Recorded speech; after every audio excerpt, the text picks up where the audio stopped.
আমি homemade Cerelac বানাবো কুট্টুসের জন্য। তো চলো দেখে নিই কী কী নিয়েছি। এখানে নিয়েছি আমি বড় বাটির 1 বাটি মাখানা, তার চেয়ে একটু কম এখানে নিয়েছি মুড়ি, এটা একটু নুন ছাড়া মুড়ি আছে। এটা হচ্ছে চিরাটা কম দিয়েছি কারণ কুট্টুস হচ্ছে চিরাতে ওর কনস্টিপেশনের প্রবলেম হয় সেই জন্য। আর কাজু বাদাম, এই কটাই আমার আপাতত ঘরে আছে। তো এটাকে আমি একটা একটা করে একটু রোস্ট করে নেব।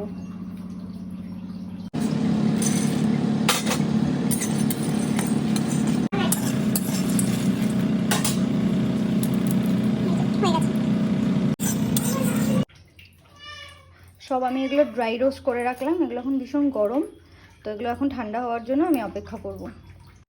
এটা ভালো করে এখন ঠান্ডা হয়ে গেছে, এখন একসাথে এটা আমি ভালো করে গ্রাইন্ড করে নেব।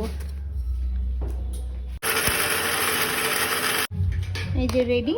এটা এবার 7 থেকে 10 দিন আমি খাওয়াবো, খুব বেশি পরিমাণে বানাই না, বেশি দিন স্টোর করি না।